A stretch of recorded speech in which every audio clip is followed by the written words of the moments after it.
Depuis plusieurs mois, des membres et sympathisants du PPACI font face à de lourdes accusations, atteinte à la sûreté de l'État, complot, appel à l'insurrection, voire terrorisme. Des accusations graves, qui interrogent l'opinion publique et alimentent un climat de tension politique en Côte d'Ivoire. Le parti, lui, rejette fermement ces charges et parle d'injustice, de répression et de prisonniers politiques. Alors, que disent réellement les faits ? Ces accusations sont-elles fondées ou relèvent-elles d'une stratégie politique ? Dans cette vidéo, nous allons revenir sur ces déclarations, analyser les propos tenus et comprendre ce que cela signifie pour l'avenir du PPACI et de l'opposition ivoirienne. Alors, pourtant, quand on lit certains chefs d'accusation de personnalités de votre parti qui ont été arrêtés, et je prends pour exemple les chefs qui se pèsent sur M. Damana Picas, je lis « Acte de terrorisme, atteinte à la sûreté nationale, complot contre l'État, appel à l'insurrection ». Et j'en passe. Il s'agit de très graves accusations. Elles ne sont pas tombées du ciel sur dans l'assiette du procureur, comme ça, un beau matin où il s'est levé. Donc, comment est-ce que ça vous fait réagir ? C'est pas complètement dénué de sens quand un procureur fait ça. Je trouve cela dramatique. Qu'on en arrive à de telles situations. Vous savez, les mots ont leur poids, ont leur sens. Mais ils sont lourds. Accuser quelqu'un, oui, je suis d'accord avec vous, de terrorisme. C'est quoi le terrorisme ? Moi, je ne suis pas procureur. Je ne vais pas faire la place du procureur à sa place, le travail du procureur à sa place. Mais je crois qu'il faut savoir garder raison. Oui, la Côte d'Ivoire, comme tous les pays, peuvent avoir connu des pointes, je dirais, d'excitation, mais on n'est pas tombé dans du terrorisme quand même, à ce que je sache. Ni de complot contre l'État, ni d'appel à l'insurrection, ni d'atteinte à la sûreté nationale. Vous répondre, c'est comme si je participais à l'organisation de ce complot. Non. Pas à ma connaissance, et pas à la connaissance, je l'affirme à haute voix, du président Laurent Gbagbo. Le président Laurent Gbagbo n'est pas le genre de personne à comploter, vous le savez.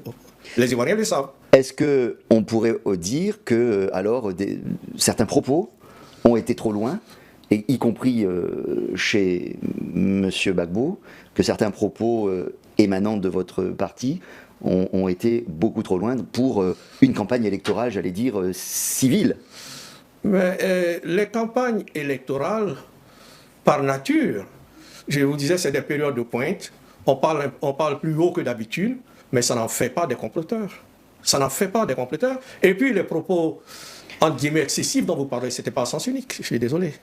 Ce n'était pas à sens unique. Nous entendons aussi les propos qu'on tient à notre encontre. Mais pour nous, ça fait partie du jeu démocratique. Il y a des limites que de part et d'autre, on ne franchirait pas. Ou franchi. Quelquefois. Ah, ça, c'est à vous de l'apprécier. Voilà. Mais tout de même, elles ont été suffisamment franchies pour créer un peu un climat d'inquiétude. Vous l'avez ressenti comme nous tous chez les Ivoiriens. Tout le monde se demandait si ça n'allait pas justement dégénérer. Mais vous comprenez quand même ça ? Le climat d'incertitude n'est pas de notre fait. N'est pas de notre fait. Quand vous avez la responsabilité du pouvoir, c'est à vous de réunir les conditions pour que le pays vive dans la quiétude, dans la paix. Mais n'écrasez pas vos adversaires, et ensuite, pour les accuser d'actes subversifs. En tout cas, je puis vous affirmer une chose. Du PPACI, je parle au nom du président Gbagbo et du PPACI, nous n'avons jamais eu d'acte d'insurrection. Non. Nous sommes même parfois tellement ouverts que tout ce que nous faisons se sait. On n'a pas l'habitude de travailler dans une clandestinité pour comploter, pour poser d'actes terroristes. Donc le procureur, quoi, il exagère, il invente, c'est quoi ? Je ne me permettrai pas de commenter les actes du procureur, même si je les déplore. Aujourd'hui, vous dites qu'il y a un peu plus de 1000 militants ou sympathisants de votre parti qui sont incarcérés sur la base de chefs d'accusation à peu près similaires à ceux que nous avons évoqués tout à l'heure. Est-ce que vous vous sentez responsable de leur situation ? Ah oui, bien sûr, on ne peut pas ne pas être sensible. On ne peut pas se sentir responsable. Mais ça ne veut pas pour autant dire que nous nous culpabilisons. Non.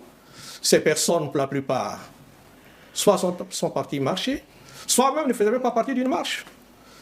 La semaine dernière, nous remettions les kits aux parents de nos militants prisonniers de Cocody.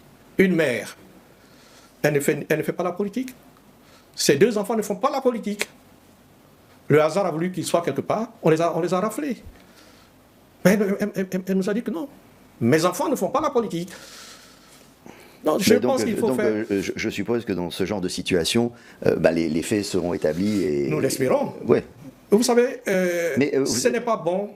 Ce n'est pas bon, quelles que soient les explications qu'on veut donner, qu'un pays comme le nôtre, qui par ailleurs se présente comme modèle, et puisse accepter, tolérer qu'on ait plus de 1000 personnes détenues. J'espère que très vite, on va refermer cette parenthèse-là et qu'on reviendra à une situation normale. Quoi qu'on dise, rien ne peut justifier qu'il y ait plus de 1000 personnes en prison. Si c'était des terroristes, ça veut dire que c'était une véritable armée, ce qui n'est pas le cas. Est-ce que c'est pour les raisons que vous venez d'évoquer que vous avez lancé l'initiative pour la libération des prisonniers, que vous-même vous dirigez à l'intérieur du parti? En quoi ça consiste? Est-ce que c'est une démarche politique ou est-ce que c'est une démarche d'accompagnement de ces personnes et de leurs familles? La démarche est complémentaire. La démarche est complémentaire. Il s'agit d'apporter l'assistance d'abord aux prisonniers politiques. J'entends par assistance judiciaire, parce que pour la plupart, c'est des démunis. Il s'agit de leur apporter l'assistance. Pourquoi vous appelez ça des prisonniers politiques? Ce ne sont pas des prisonniers d'opinion, puisque leur chef d'accusation, c'est pas... Non.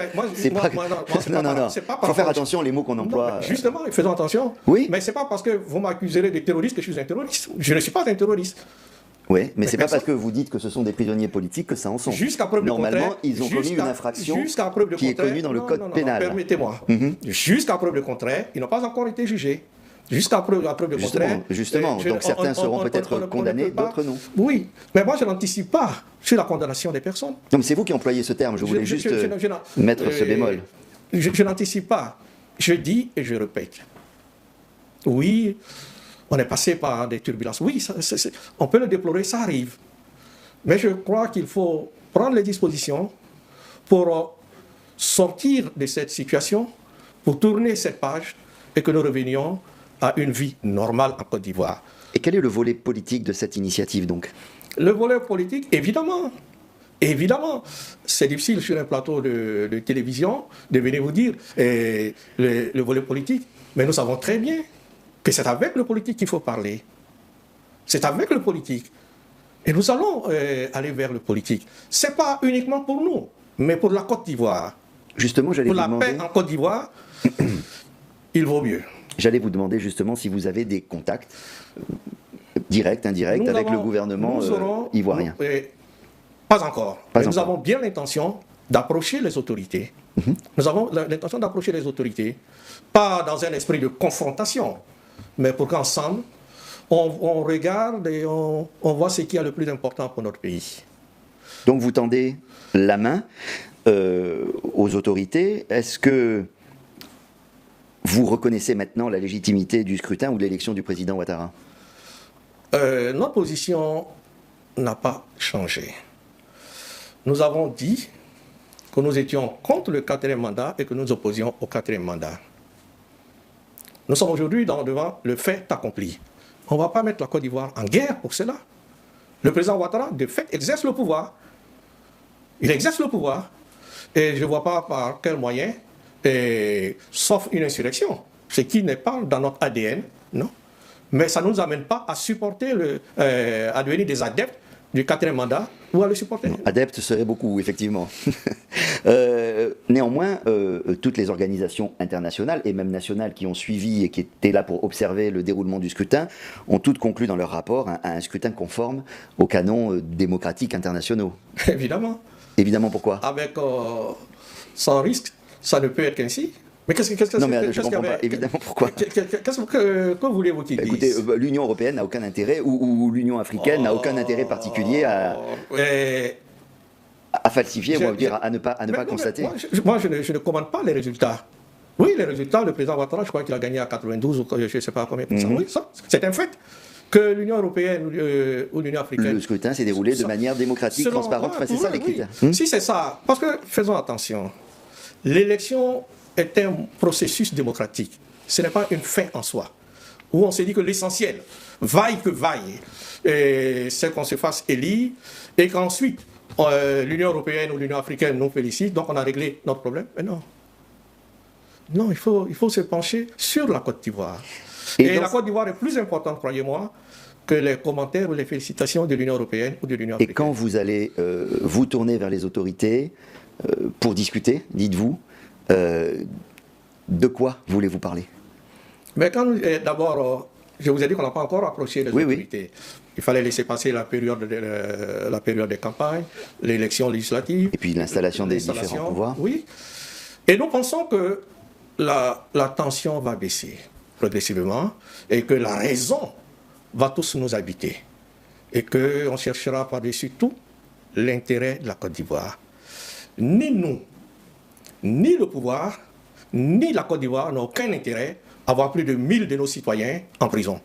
Personne ne gagne dans ce jeu, personne. On en accepte l'augure, monsieur, et je voudrais en venir un petit peu aux perspectives maintenant de votre parti, parce qu'au mois de mars se tiendra le congrès du PPACI.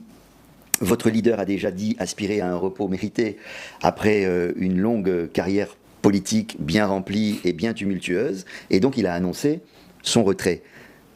Comment est-ce que vous abordez ce congrès que l'on peut proprement qualifier de tournant historique pour votre parti et son leader? D'abord, le congrès, statutairement, ne se tiendra pas en mars, parce que dans nos statuts, le comité central annonce la date du congrès au moins 3 mois avant l'échéance. Ah, ce sera avant la tenue. Un peu plus tard, alors. Un peu plus tard. Oui. Et donc, nous ne confondons pas vitesse et précipitation. Nous allons prendre le temps qu'il faut pour organiser ce congrès dans les délais statutaires normaux. Oui, donc ça donne quoi, avril? Avril, mai, juin. Ah, d'accord. Un peu plus, un peu moins. Un peu plus, un peu moins. Quoi qu'il en soit, la date importe peu, c'est le contenu qui va compter, c'est-à-dire que c'est quand même un tournant. Si le président a dit publiquement qu'il compterait autour de ce moment important de la vie du parti de se retirer. Donc c'est un moment spécial quand même pour vous. Le président a envisagé son retrait, comme vous l'avez dit, après le congrès. Il a envisagé. Mais le président Gbagbo ne s'appartient pas à lui-même. Ah, j'ai l'impression qu'il envisage moins alors. Non, pas du tout. Pas du tout. Je vous ai dit, on ne confond pas vitesse et précipitation.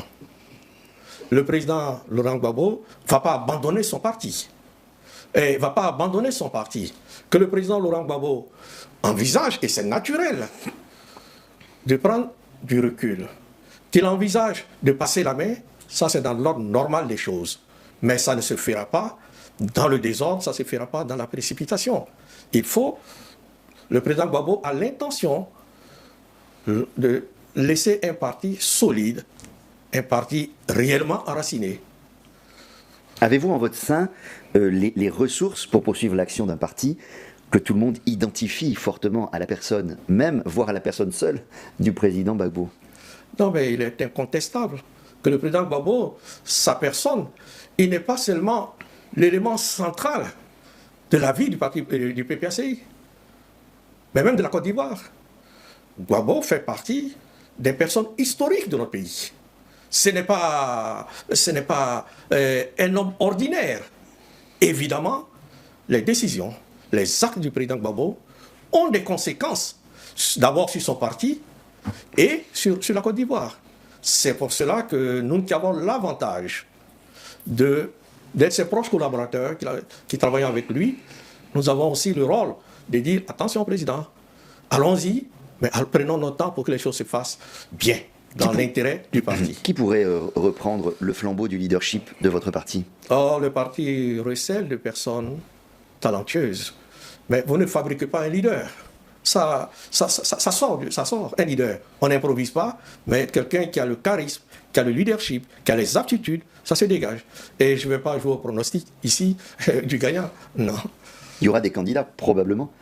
Mais l'ambition de diriger un parti, comme le PPACI, l'ambition de prendre l'héritage de Gbagbo est une ambition qui me paraît noble. Forcément, il y aura des candidats, des personnes intéressées. Est-ce qu'il est exclu de penser à un retour de M. Donmelo, qui a au moins la légitimité de s'être frotté au vote de ses concitoyens? Aller aux élections, les conditions dans lesquelles il est parti ne lui donnent aucune légitimité. Ce qui est clair. Voilà qui est clairement dit pour vous. Pourtant, ça en donne une quand même, le fait de recevoir des suffrages. Oui, mais si le PPACI n'a pas vocation à supporter ou à s'aligner derrière un candidat qui fait un peu plus d'1% de voix. Désolé. Merci d'avoir regardé cette vidéo jusqu'au bout. Que Dieu vous bénisse abondamment et vous accorde paix, santé et réussite dans tout ce que vous entreprenez. N'hésitez pas à vous abonner pour rester informé. À très bientôt.